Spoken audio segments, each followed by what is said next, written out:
Leon படத்தோட அந்த முன்னட்டம் வந்து நேத்து ரிலீஸ் ஆயிருந்தது. பார்த்திருப்பீங்க. முதல்ல எப்படி சார் இருந்தது? இல்ல எனக்கு வந்து அது ஒரு பெரிய சர்ப்ரைஸா இருந்தது. இன்னும் சொல்லப்போனா அந்த படத்தின் மீது ஒரு நம்பிக்கை ஏற்பட்டது. அதுக்கப்புறம் நம்ம சிவகார்த்திகேயனை பல்வேறு சந்தர்ப்பங்கள்ல நம்ம விமர்சனம் செய்தாலும், அவருடைய அந்த கரியரை வந்து அவரு பிளான் பண்ணது வந்து உண்மையிலேயே வந்து ஒரு பாராட்டத்தக்க விஷயமா தான் இருக்கு. ரொம்ப வெளிப்படையா சொல்லணும்னா, விஜய் வந்து அரசியலுக்கு போயிட்டாரு. அஜித் கார் ஓட்ட போயிட்டாரு. எப்ப இந்த பக்கம் வருவாருன்னே தெரியாது. அப்ப அந்த முதலிடம்ங்கிறது வெற்றிடமா தான் இருக்கு. அப்ப அந்த இடத்த நாம ரீச் பண்ணணும் அப்படிங்கிற எண்ணத்தில் அவருடைய ஒவ்வொரு ப்ராஜெக்டையுமே அவர் டிசைன் பண்றாரு. இந்த படம் பார்த்தீங்கன்னா, நிச்சயமாக ஒரு வெற்றி படமாவதற்கான எல்லா அம்சங்களும் இந்த படத்துல இருக்கும் அப்படிங்கிற ஒரு நம்பிக்கையை ஏற்படுத்துற மாரி அது இருக்கு.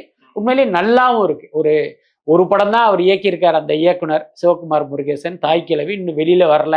ஆனா அது வெளிவருவதற்கு முன்பே ராஜ்கமல் நிறுவனத்துல சிவகார்த்திகேயனை வைத்து இயக்கிற வாய்ப்பை அவர் பெற்றிருக்கார் அப்படின்னா, அவர் மீதும் அவர் சொன்ன கதை மீதும் வந்து இவங்க எந்த அளவுக்கு நம்பிக்கை வச்சிருக்காங்கிறத நம்மளால புரிஞ்சுக்க முடியுது. நிச்சயமாக சிவகார்த்திகேயனுடைய கரியர்ல இது ரொம்ப ஒரு முக்கியமான படமா இருக்கும்னு நினைக்கிறேன்.